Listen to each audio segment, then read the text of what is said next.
फवाद चौधरी साहब छोटू इल्ज़ाम वजीर और उनको मैंडेट दे दिया गया है कि अगले जब हमारी कारकर्दगी नहीं हो रही क्योंकि हम नालायक और नाअहल हैं, झूठे हैं, बदनीयत हैं, तो तुम दूसरों पे और अपोजिशन पे इल्ज़ाम लगाते हो।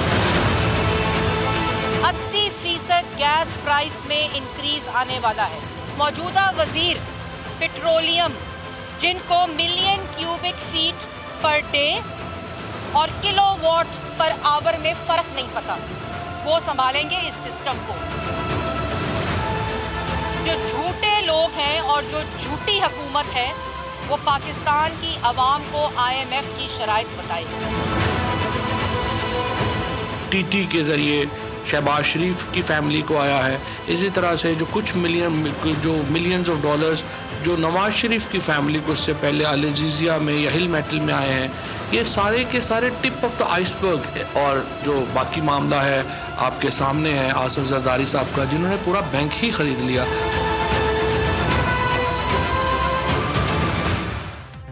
अस्सलाम वालेकुम, very good evening to all of you. आप देख रहे हैं पसे पर्दा और मैं हूं नादिया नकी।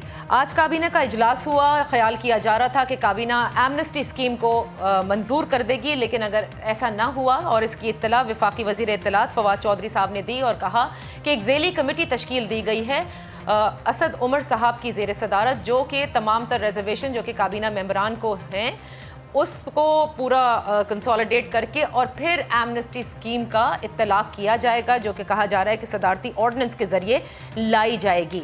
इस एमनेस्टी स्कीम के हवाले से असद उमर साहब जो कि वफाकी वज़ीर ख़जाना है, IMF से बातचीत के लिए जब वो पाकिस्तान से रवाना होने वाले थे तो उन्होंने यही कहा था कि मुकम्मल तौर पर तैयार है और प्राइम मिनिस्टर 15 अप्रैल को इसको बाकायदा तौर पर अनाउंस भी कर देंगे। और अपोजिशन की तरफ से ये नुक्ता एतराज़ भी है कि पार्लियामेंट के सेशंस जो है वो इसीलिए नहीं होने दिए जा रहे क्योंकि सदारती ऑर्डिनेंस के ज़रिए इन्हें एमनेस्टी स्कीम लॉन्च करनी है।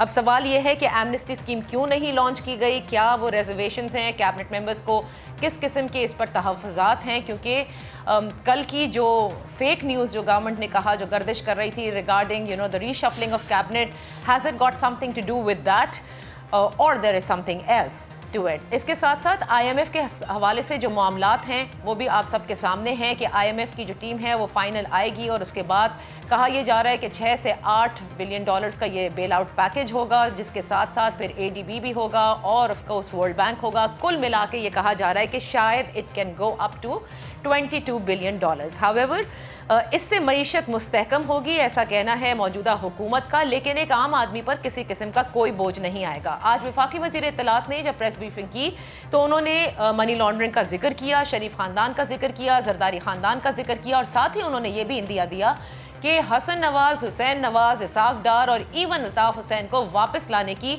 प्लान है और बात की जा रही है। यानी हुकूमत के लिए बड़ा चैलेंज है। सबसे बड़ा चैलेंज मईशत है कि जिसको एक मुस्तहकम करना है। एक दूसरा चैलेंज उनके लिए ये है कि आम आदमी को रिलीफ देना है, क्योंकि इस वक्त एक आम शख्स जो है वो महंगाई के तूफ़ान तले दब रहा है। और तीसरा इंपॉर्टेंट ये है कि जो वादा किया है और वो वादा है लूटी हुई दौलत वापस लाने का, वो भी अपनी जगह है। Does the government have the capacity to take the apt decisions, क्योंकि इसमें एक बैलेंस स्ट्राइक करना बड़ा मुश्किल काम है, क्योंकि जब जाहिर है आप मनी लॉन्ड्रिंग के हवाले से अपोजिशन को अटैक करते हैं तो पॉलिटिकल इंस्टेबिलिटी का भी आप सामना करते हैं। अपने मोहतरम मेहमानों का तारुफ कराते चलो। आज इन्हीं के ऊपर हम तज्जिया कराएंगे। इस्लामाबाद स्टूडियो में हमारे साथ तशरीफ़ फरमा है ज़ैगम खान साहब, thank you so much for joining us. उनके साथ तशरीफ़ फरमा है अजीम चौधरी साहब, और कराची में हमें ज्वाइन किया है पाकिस्तान तहरीक इंसाफ से ताल्लुक़ है leader of the opposition in Sindh assembly Firdous Naqvi साहब, आपका बेहद शुक्रिया फॉर जॉइनिंग अस। गुफ्तगू का आगाज़ हम आपसे करूँगी। Amnesty scheme it was just like कि कैबिनेट शायद मंजूरी फौरी तौर पर दे देगा, बिकॉज जाहिर है असद उमर साहब और उनकी टीम ने काफ़ी प्रेपरेशन इस पे की हुई है।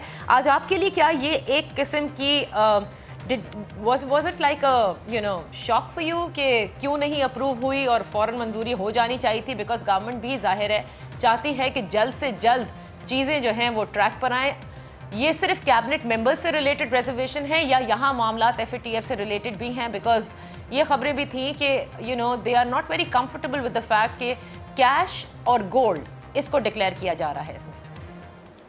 देखिए, कैबिनेट मेंबर की तो रिजर्वेशंस का तो कोई सवाल पैदा नहीं होता, क्योंकि कैबिनेट का तो एक ही मेंबर है और इमरान खान साहब खुद हैं। तो कैबिनेट में हमने कभी नहीं सुना कि इमरान खान से किसी ने इख्तलाफ किया हो और उन्होंने कोई फैसला किया हो तो कैबिनेट मेंबर्स ने कहा हो कि ऐसा नहीं, ऐसा कर लें। और कैबिनेट में मईशत के माहिरीन ही कितने बैठे हैं। आप वज़ीर ख़जाना साहब को देख लें, वो ख़ुद कितने बड़े माहिर मईशत हैं, फ़ाइनांस का उनका कितना बैकग्राउंड है, या किसी मुल्क की मईशत को या किसी मुल्क के इदारे को उन्होंने कितना संभाला है, वो सब मालूम है।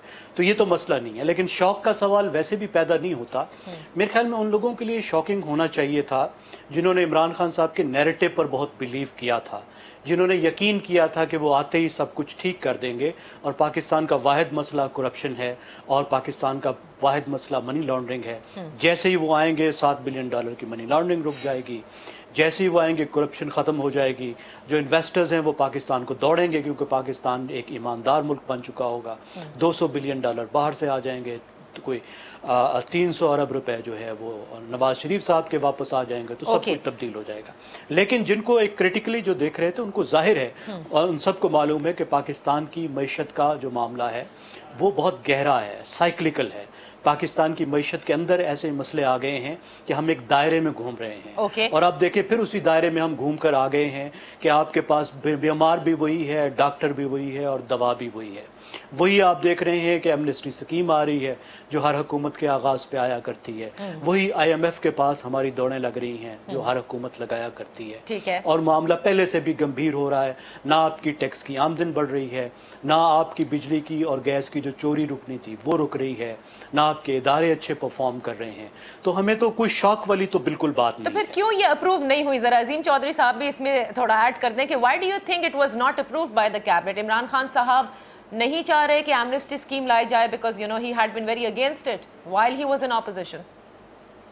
मुझे ये सुन के खुशी हुई कि कैबिनेट में इस पर इख्तलाफ हुआ। अच्छा, मैं इस बात को तस्लीम कर लेता हूँ कि यकीनन इख्तलाफ हुआ होगा और उसकी मेरे पास रीजन एक से ज्यादा है। एक आपके साथ शेयर कर लेता हूँ। ठीक है। जब ये कहा जाता है कि मिस्टर ए का मिस्टर बी के साथ इख्तलाफ है और डिसीजन मेकिंग पर इख्तलाफ है, तो वो कैबिनेट का मेंबर होता है और बसा औकात नहीं होता। जब PTI की लीडरशिप के अंदर इख्तलाफ की खबर मीडिया पर जीनत बनती है तो ये बात समझने की है कि फिर ये कहा जाता है कि इमरान खान साहब ने मामला सॉल्व करवा दिए हैं, अब उनके दरमियान इख्तलाफ राय नहीं है। सही। इख्तलाफ होना और इख्तलाफ राय होना ये दो मुख्तलिफ चीजें हैं। ये पॉलिसी मेकिंग के डिसीजंस हैं जिन पर कैबिनेट बैठ के काम करती है। और अगर कैबिनेट के वजीरों ने ये पूछा है कि आज से पहले कितनी स्कीम्स इस तरह की दी गई और वो क्यों कामयाब नहीं हो सकी, उनके खातिर खा नताइज क्यों नहीं आ सके, तो उस पर एक ज़ैली कमेटी बना दी गई। वो ज़ैली कमेटी उनको बताएगी कि क्या वजूहात हैं और उसके बाद कैबिनेट का दोबारा इजलास होगा जी। अगर फैसला हक में होगा तो हक में चला जाएगा, खिलाफ होगा तो खिलाफ चला जाएगा। लेकिन ये स्कीम लाना हुकूमत की मजबूरी है और उसकी वजह यह है कि कराची जैसे शहर में जो हब है हमारा इकोनॉमिक एक्टिविटी का, वहाँ के तमाम बड़े बड़े सनतकार, ताजिर, सौदागर वो इस बात का इसरार कर रहे हैं कि हमें एक मौका दिया जाए, इसलिए कि अब दुनिया में किसी भी जगह किसी शख्स का कोई पैसा छुप नहीं सकता। इंटरनेशनली हम सिग्नेटरी हैं मुख्तलिफ मुआहदात के और उसकी रोशनी में ये पैसा अब वापस आना है, बजाय इसके कि लोग पैसा भी वापस लेकर आए और मुकदमे भी भुगतें। तो वो ये चाहते हैं कि हम जेलों में ना जाएं लेकिन पैसा वापस आ जाए और हम टैक्स दे दें। ठीक है, जरा फिरदौस नकवी साहब से भी पूछ लेते हैं कि यही टैक्स नेट को बढ़ाना और एक मौका देना, यही आप लोगों का मकसद भी है। और आज एमनेस्टी स्कीम के ऊपर जो इख्तलाफ हुआ है उसकी खबरें असद उमर साहब पर जो मुस्तकिल सवाल उठते रहते हैं, कभी ये खबरें आती हैं कि उन पर एतमाद नहीं है। Has it got to do with something that? नहीं, देखिए पहली चीज़ तो एक मोहतरम ने यहाँ कहा कि इस कमेटी में एक्सपर्ट्स नहीं हैं। डॉक्टर इशरत हुसैन को ये क्या समझते हैं वो बता दें, रज़ाक दाऊद साहब को क्या समझते हैं, नईमुल हक साहब भी एज एन एडवाइज़र बैठे हुए हैं वहाँ। मैं कैबिनेट की बात कर रहा हूँ जी। इशरत हुसैन साब कैबिनेट के मेंबर हैं वैसे, अगर आपको पता हो। और रज़ाक दाऊद साहब भी बैठे, ये दोनों कैबिनेट के मेंबर हैं। आप बोलते हैं और देखें कैसे सबको फिक्रा साहब एक फिक्रा कहने दीजिए। मैं एक वजाहत करना चाहता हूँ। जी जी अजीम चौधरी। मैं अजीम चौधरी अर्ज कर रहा हूँ, मैं एक वजाहत करना चाहता हूँ। एक साहब थे, उनका नाम था मियां यासीन वट्टू। वो वकील थे اور जुनेजो साहब की कैबिनेट में वो फाइनेंस मिनिस्टर थे। इस तरह की और मिसालें मैं दे सकता हूँ कि पाकिस्तान के बहुत सारे फाइनेंस मिनिस्टर फाइनेंस से ताल्लुक नहीं रखते थे। शौकत अजीज साहब तो बैंकर थे, उमर अयूब फाइनेंस से ताल्लुक नहीं रखते, लेकिन वो फाइनेंस को समझते हैं। बस इतनी वजाहत करना चाहता हूं। और हमारे यूब भी बैठे हुए हैं। मैं तो जो दूसरे साहब ने ज़ागम साहब मेरे ख्याल से या अजीम जो जिन साहब हैं उन्होंने कहा था, तो पहले तो वो वजाहत कर दी जाए कि करें बात ज़रूर, लेकिन फैक्ट पे करेंगे तो ज़्यादा मज़ा आता है डिबेट के अंदर भी। वाज़े तौर पे बहुत सारी चीज़ों पर मैं यहाँ बैठ के मुझे कंसर्न था। जो एमनेस्टी स्कीम का ड्राफ्ट मैंने पढ़ा, I am not a part of the cabinet, मैं एक बिजनेसमैन रहा हूँ।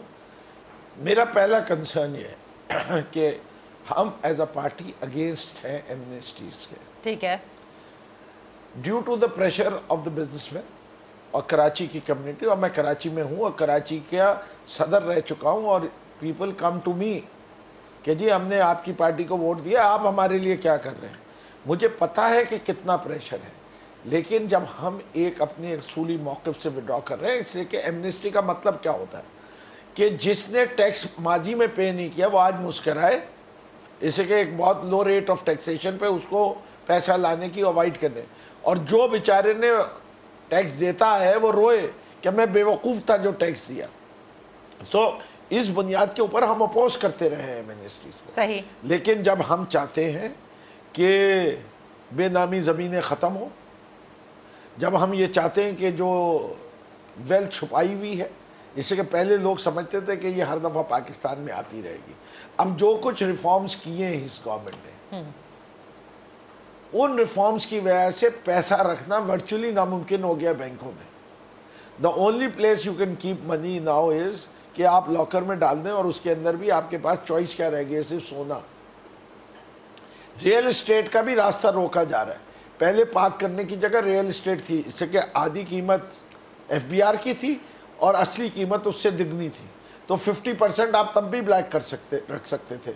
अब वो रास्ता भी बंद कर दिया जा रहा है, इससे कि FBR जो है वो कहता है ये अब आप डिक्लेयर तो करना पड़ेगा, चाहे आप आधे पैसे दें या नहीं दें। ठीक है। तो आपने जब रास्ते बंद किए तो अब आपको एक एमनेस्टी स्कीम। अब इसमें इश्यूज क्या है? उसके अंदर इशू, पहला इशू तो ये है कि जो those were holding wealth outside, उनसे कहा जा रहा है कि आप जो है वो बेच के पैसा यहाँ लेके आए, और उसका टाइम पीरियड कम है। हम समझते हैं टाइम पीरियड ज़्यादा देना चाहिए, so that people don't. So there are many such issues which I can point out. For example, जिन लोगों के पास रियल स्टेट है और लेट्स से 10 एकड़ ज़मीन है और they have been holding it for a long time, अब उसकी वो वैल्यू डिक्लेयर करते हैं, तो वो वैल्यूएशन कौन सी लेगी? जो वो ख़रीदी गई है या करंट मार्केट वैल्यू लेंगे?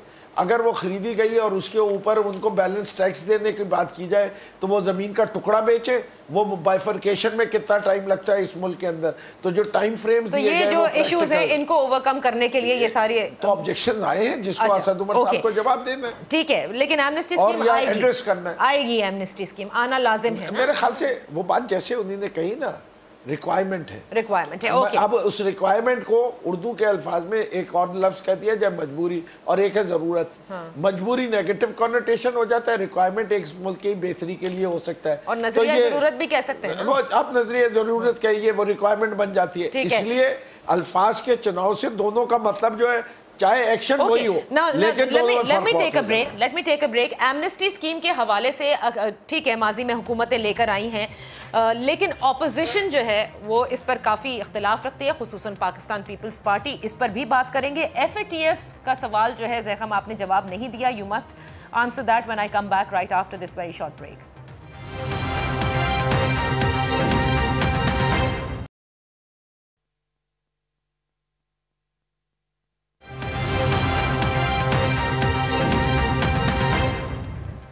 Welcome back. हुकूमत के पास चैलेंजेस बहुत ज़्यादा हैं। मईशत बहुत बड़ा चैलेंज है, एहतसाब उनका वादा है, लोगों को रिलीफ फराहम करना उनका वादा है, मईशत को मुस्तहकम करना, पाकिस्तान को खुशहाल करना और एक नया पाकिस्तान बनाना, ये वो पाकिस्तान तहरीक इंसाफ के पास इस वक्त चैलेंजेस हैं जिसके लिए मेरा ख्याल है अपोजिशन इस वक्त बहुत ज़्यादा तनकीद भी कर रही है हुकूमत पर کہ بہت شارٹ ٹرم ریلیف جو عوام کو دینے چاہیے تھے وہ بھی نہیں ملے. مہنگائی کی وجہ سے لوگ زیادہ پریشان نظر آ رہے ہیں. ایسے میں حکومت کے لیے smooth sailing ذرا مشکل ہو جاتی ہے زیغم.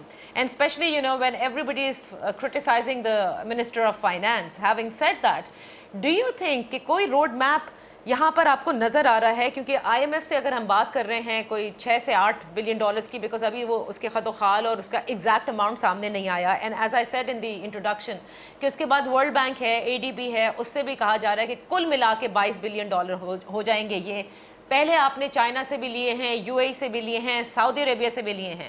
مائی کوسچن از, اس سب کو ری پے بھی تو کرنا ہے, تو وہ کیا ایسا ہو جائے گا یہ سب حاصل کر کے یا ان 5 سالوں میں کہ ہم مزید قرضوں میں نہیں ڈوبتے جائیں گے؟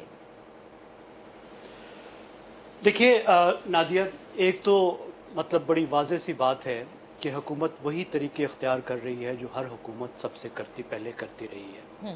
اب 22 بلین ڈالر کو جو آپ نے بتائی ہے, یہ ذہن میں رکھیے گا, یہ 6 یا 8 بلین ڈالر ایک سال میں نہیں ملیں گے, یہ 3 سال میں پھیلے ہوئے ہوں گے. ٹھیک ہے. اور ورلڈ بینک اور اے ڈی بی نے اپنی جو امداد ہے یا جو قرضے کی شکل میں ہوا کرتی ہے اس نے روکی ہوئی تھی, اور وہ اس لیے روکی ہوئی تھی کہ آئی ایم ایف کا وہ انتظار کر رہے تھے. رائٹ. اور بہت سی ریٹنگ ایجنسیوں میں بھی ہمیں پرابلم آ رہا تھا. آئی ایم ایف کے ساتھ معاملات کو طے کرنے میں جو دیر ہوئی ہے اس کی پاکستان کی معیشت کو بہت بڑی قیمت چکانی پڑی ہے. ایک تو یہ بات بڑی واضح ہے. جہاں تک قرضوں کی بات کا بوجھ ہے تو خود آئی ایم ایف نے کہہ دیا ہے کہ جب یہ حکومت جائے گی یعنی 2023 میں, اس وقت پاکستان کا جو debt to G D P ratio ہے وہ 85% ہوگا. پاکستان کی تاریخ کا سب سے بڑا قرضہ ہوگا. یعنی یہ نواز شریف کی حکومت جو debt to G D P چھوڑ کر گئی ہے, یعنی آپ کی جو کل آپ کی جو معیشت کا حجم ہے اس کا کتنا حصہ آپ کے پاس ادھار کے طور پر ہے, یہ 2023 میں یہ حکومت 12% زیادہ debt to G D P ratio چھوڑ کر جائے گی. ہر حکومت نے قرضے لینے کے ریکارڈ قائم کیے, یہ حکومت بھی ایک نیا ریکارڈ قائم کر کے جائے گی. یہ دنیا کے بین الاقوامی ادارے کہہ رہے ہیں. رائٹ.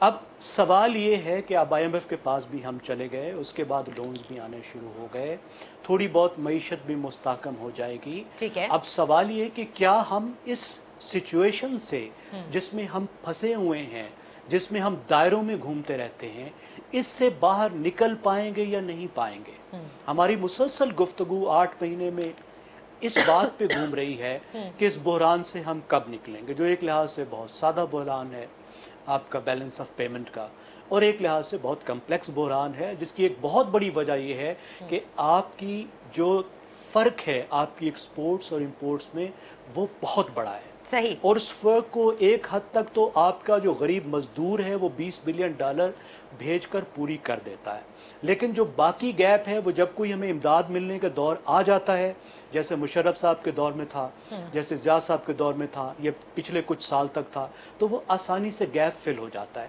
دوسرا یہ ہوتا ہے کہ جیسے ہی پاکستان کی معیشت ترقی کرنے لگتی ہے اور پاکستان کے اندر بین الاقوامی مال کی, لگژری گڈز کی ڈیمانڈ بڑھتی ہے, تو آپ کا جو دنیا کے ساتھ خسارہ ہے, یعنی جو آپ باہر بھیجتے ہیں اور جتنے پیسے آپ باہر بھیجتے ہیں اور جتنے کماتے ہیں, جو آپ کا بیلنس آف پیمنٹ ہے وہ بہت بری طرح بگڑ جاتا ہے. اب امپورٹنٹ بات یہ ہے کہ یہ اسٹرکچرل چینجز کے لیے حکومت کیا کر رہی ہے. ابھی تک تو کوئی بھی کچھ بھی نظر نہیں, لیکن یہی نقوی صاحب سے ذرا پوچھتے ہیں نا, کیونکہ اسد عمر صاحب نے بھی کہا کہ 3rd ایئر آنورڈز جو ہے وہ آپ دیکھیں گے کہ ایکچولی مستحکم ہونا شروع ہوگی اور ترقی ہوگی. لیکن یہ جو debt to G D P ratio جو جس کی پروجیکشن ہے 85%, ابھی آپ لوگ 3000 ارب کا ذکر کرتے ہیں. لک ایٹ دس.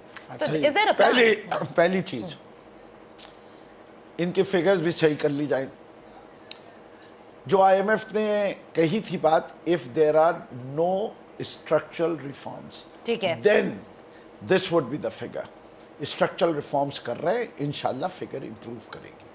جو نواز شریف صاحب کے دور کے آخر میں یا کیئر ٹیکر سیٹ اپ کے ہوا تھا, وہ پرسنٹیج بتانے سے کیوں کترائی زاغم صاحب نے, وہ 76%. میں عرض کر رہا ہوں کہ 20% کم تھی 2023 میں, آئی ایم ایف جو کہہ رہی ہے. میں بھی اسی رپورٹ کی بات کر رہا ہوں, 76% انہیں نے ریکوگنائز.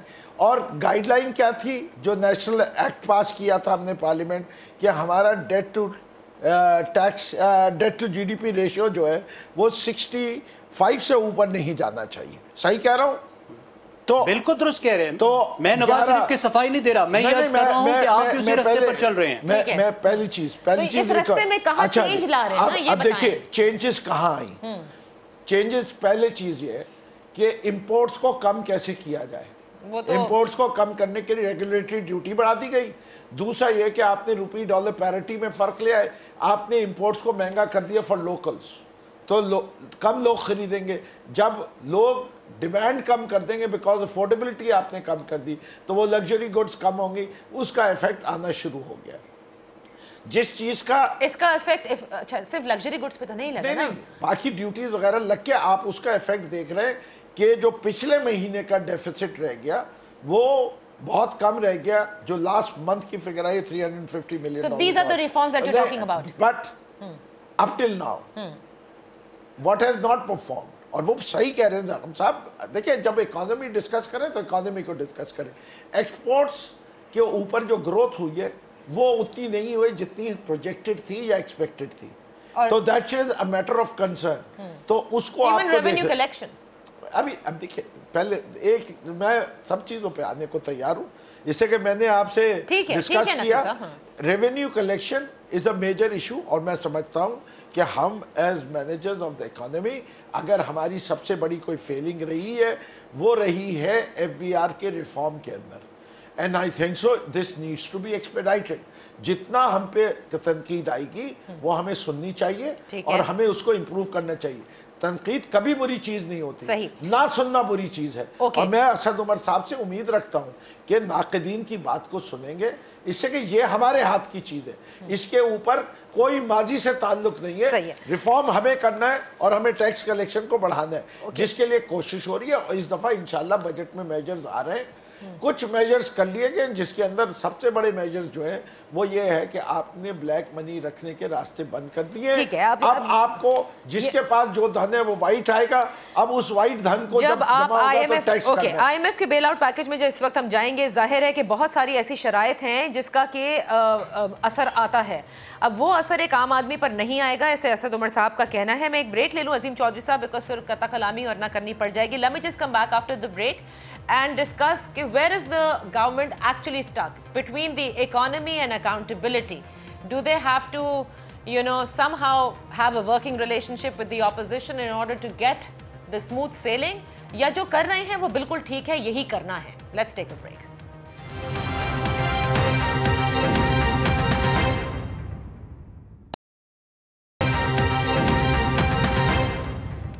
Welcome back. प्रोग्राम के इस आखिरी हिस्से में ज़रा हम डिस्कस करें कि इस वक्त हुकूमत के पास वैसे काफ़ी मुश्किलात हैं। अजीम चौधरी साहब, आप नहीं समझते कि हर फ्रंट पे इस वक्त हुकूमत के लिए मैनेज करना बड़ा मुश्किल है? और क्या ऐसे में अगर ऑपोजिशन के साथ मामला थोड़ा एक वर्किंग रिलेशन पे होते, so it would have been easy for them to face the economic challenges, या तब भी यही हालात थे? जी अजीम चौधरी साहब। नहीं नादिया, वो हो नहीं सकते, वो हो नहीं सकते क्योंकि ताल्लुकात अपोजिशन के साथ खुशगवार रहते, ये रह नहीं सकते। इसलिए कि जिस एजेंडे पर पीटीआई बरसर इक़्तिदार आई, लोगों ने वोट दिया, वो एजेंडा उन जमातों के मफादात को नुकसान पहुंचाता है जिनके साथ इनका मुकाबला था। अब जिस तरह तफसीलात सामने आना शुरू हुई हैं, पाकिस्तान में ईमानदार लोगों को गिना जा सकेगा, बाकी सारे लोग खुल के सामने आ जाएंगे। ये तो हो गई एक बात, ठीक है। ये मैंने सिंबॉलिकली कही, मैं इसकी तफसील में अगर आप चाहें तो हम जा सकते हैं, लेकिन आपको पता है मैं क्या कह रहा हूँ, ठीक है। दूसरी बात यह है कि पाकिस्तान की इकोनॉमिक कंडीशन जो है, हम 13वीं दफा IMF के पास भी हैं, यानी हमें 12 चांसेस पहले मिले थे कि हम अपनी स्ट्रक्चरल रिफॉर्म्स कर लेते, सही हमने नहीं की। अगर हमने की होती तो आज हम इस जगह पर न पहुंचे होते। मैं किसी को इसका जिम्मेदार एक हुकूमत को नहीं ठहराना चाहता। पाकिस्तान की रियासत की इसमें नाकामी है कि पाकिस्तान की रियासत वो स्ट्रक्चरल रिफॉर्म्स नहीं कर सकी। तीसरी चीज ये है कि ये हुकूमत जिस तरह इरादा रखती है और जिस तरह सरमायाकारी की उम्मीद की जा रही है, अभी हम बात कर रहे थे इस ब्रेक में कि ऑटोमोबाइल में मलेशिया भी आ रहा है, फ्रांस भी आ रहा है, लेकिन जब आप मकान बनाने की बात करेंगे 40 इंडस्ट्री उसमें एक्टिव होगी, जब आप ज़राअत की बात करेंगे, जब आप टूरिज्म की बात करेंगे, اس میں ٹرانسپورٹیشن بھی ہوگی, ہوٹل بھی ہوگا, کنسٹرکشن بھی ہوگی, لوگوں کا آنا جانا بھی ہوگا, فارن ایکسچینج بھی ہوگا, ریلیجس مقامات کے حوالے سے ٹالرنس بھی ایک سوسائٹی میں پیدا ہوگی. یہ سب چیزیں اپنی جگہ پر, لیکن ہمیں اپنی امپورٹس کو, جس طرح ہم پہلے بات کر رہے تھے, اس میں مزید کچھ کمی کرنی پڑے گی, اور وہ تبھی ہوگی جب ہم ریگولیٹری ڈیوٹی کو بڑھائیں گے. جب ہم مشکل میں ہیں تو مشکل میں اگر ہم چاکلیٹ نہیں کھائیں گے, سوئس چاکلیٹ ہم لوکل بنی ہوئی کھا لیں گے تو ہمارا پیٹ خراب نہیں ہو جائے گا.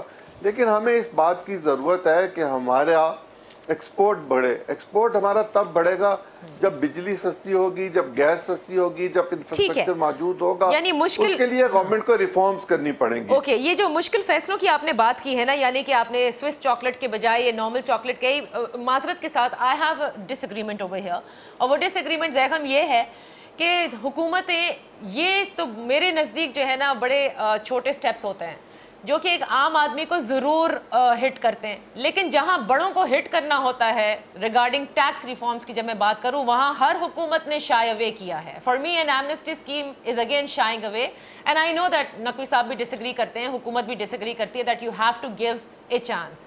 لیکن اس حکومت سے ایکسپیکٹڈ بہت تھا نا کہ یہ تو ایف بی آر کا پتہ نہیں بالکل ہی ٹرن اراؤنڈ کر دے گی اور ہم سب لوگ ٹیکس دینے کے لیے خود جایا کریں گے ٹائپس.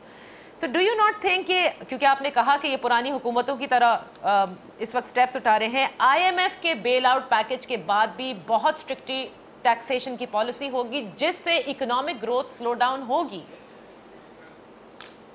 دیکھیے, ٹیکسیشن بڑھنے سے اکنامک گروتھ کو سلو ڈاؤن نہیں ہونا چاہیے. ہم ہر روز یہاں بیٹھ کر اسحاق صاحب کو یہاں پہ برا بھلا کہتے ہیں, لیکن انہوں نے 5 سال میں 2000 ارب روپے سے ٹیکس کو 4000 ارب کیا, اور اسی عرصے میں جو آپ کی گروتھ تھی وہ 3% سے 5.8% پر بھی گئی. یہ بالکل ضروری نہیں ہے کہ آپ کی ٹیکسیشن بڑھے. آپ کی ٹیکسیشن میں 150% کا گیپ ہے. آپ کی 50 ٹریلین روپے کی ایسی اکانومی ہے جس کا کوئی حساب کتاب نہیں ہے. آپ بڑی آسانی سے 8000 ارب روپے جمع کر سکتے ہیں. ہمارا پوٹینشل ہے جس کا عمران خان صاحب نے وعدہ کیا تھا, بغیر معیشت کو خراب کیے, بشرطے کہ جو سیکٹر پہلے سے ٹیکس دے رہے ہیں آپ ان کا مزید رگڑا نہ لگائیں. صحیح. آپ کا جو کارپوریٹ سیکٹر ہے سب سے بڑا ٹیکس آپ کو 25% وہ معیشت کا حصہ ہے, لیکن 70% ٹیکس دے رہا ہے, آپ اس کو مزید رگڑا نہ لگائیں. جو تھوڑے بہت جو ٹیکس دہندگان ہیں آپ ہر دفعہ ان کو لیموں کی طرح نچوڑنے نکلتے ہیں, وہ نہ کریں. جن سے ٹیکس لینا مشکل ہے ذرا ان کی طرف جا کر دکھائیں. آپ کی 1/4 جو اکانومی ہے آپ کے دکانداروں کے پاس ہے, جو ٹریڈ سیکٹر ہے, ذرا ادھر جا کے دکھائیں, ذرا ہمت کریں. ان کی جو تنظیمیں ہیں نا ان کی ہڑتالیں برداشت کرنے کی ہمت کریں. جو پی ٹی آئی کے بہت بڑے سپورٹر ہیں, جو ڈاکٹر ہیں, انجینئرز ہیں, جو آپ کی پروفیشنل کلاس ہے, سروس کلاس ہے, 1/4 اکانومی ہے ان کے پاس, دھیلے کا ٹیکس نہیں دیتے. ذرا ان کے کان مروڑ کے ان سے آپ پیسے لے کر دکھائیں, کچھ نہیں ہوگا. ہاں, یہی میں کہتی ہوں کہ یہ بنیادی بات ہے. پھر آپ چاکلیٹ کو بند کر دیں, چیز کو بند کر دیں, I have no issues with that. کوئی ضرورت نہیں ہے. دیکھیں اب مسئلہ یہ کہ حل کیا نکالا ہے. آپ نے امپورٹ بند کی, ہمارے دوست نے کہا جی کہ آپ نے جو ہے وہ مہنگی کر دی, چیزیں تو رک گئی. بھئی یہ تو ہر دفعہ ہوتا رہا ہے, ہر 5 سال میں یہی ہوتا ہے. جب آپ کی گروتھ رکتی ہے تو غربت بڑھ جاتی ہے نا. 3.5% پہ آپ کی جی ڈی پی گروتھ چلی گئی. Let Naqvi sahab respond because we have the last minute now. This is what is expected. میں کسی بات سے ڈس ایگری نہیں کرتا. جو ریفارمز کہہ رہے ہیں وہ ریفارمز بالکل کرنے پڑیں گے, and these are the hard choices which we have to make and the nation has to make. But are you ready for it? میں تو سمجھتا ہوں ہم نے مینیفیسٹو میں لکھنے ہیں, اپنے مینیفیسٹو میں لکھ کر اور عمل جی اب عمل کرنے کا وقت ہے. میں اگر مجھے کوئی ان سے ڈس ایگریمنٹ ہوتا, صرف بات یہ کہ یہ ہو کیوں نہیں رہا ابھی تک, اس کی وجہ جو ہے وہ ریفارم جو ہے وہ وہاں اسمبلی کے اندر کوئی بل نہیں پاس کرنے دے رہے, اس سے کہ وہ ہمارا ہاتھ مروڑ ہے. جو عظیم صاحب کہہ رہے تھے کہ جتنا کنفرنٹیشنس ایٹیٹیوڈ ہے, انہیں پتہ ہے کہ جتنا یہ ریفارم ڈیلے کریں گے اتنی دیر سے اکانومی ریکوری ہوگی, جتنی دیر سے اکنامک ریکوری ہوگی اتنی P T I under pressure آئے گی. تو یہ سازش ہے اپوزیشن کی, اور یہ عوام کو سمجھنی چاہیے. پریزیڈنشل سسٹم لائیں سر فوری طور پہ. نہیں sir, presidential system doesn't suit this country, so don't take me that side. آپ بڑی سیریس گفتگو کو دوسری طرف لے کے جا رہے ہیں. جو بات آپ صحیح کہتے ہیں میں اس کا ساتھ دیتا ہوں, لیکن آپ जो सरकाज़म है ना उसको अगर फैक्चुअलिज्म के ठीक है नकवी साहब, वक्त खत्म हो रहा है, बट आपने कहा कि यही ऑपोजिशन आपको नहीं करने दे रही, लेकिन इसका हल भी आप लोगों ने ही निकालना है, बिकॉज रिसीविंग एंड पर आप हैं, हुकूमत आपने चलानी है, वादे आपने किए हैं, मैनिफेस्टो पे आपके सब कुछ लिखा है. How you going to take out a route to all of this reform is very important, क्योंकि कोई भी ज़ाहिर है तहरीक इंसाफ की हुकूमत खुद भी फेल नहीं होना चाहेगी जब 22 साल की स्ट्रगल के बाद यहाँ पर आई है और वादे बहुत सारे किए हैं. देखना है कि अपोजिशन के साथ किस तरह से पार्लियामान को चलाने के मामला तय पाते हैं, बिकॉज यही वो रास्ता है जिससे सारे रिफॉर्म्स हो सकते हैं, कवानीन बन सकते हैं. इजाज़त दीजिए, अल्लाह हाफिज़.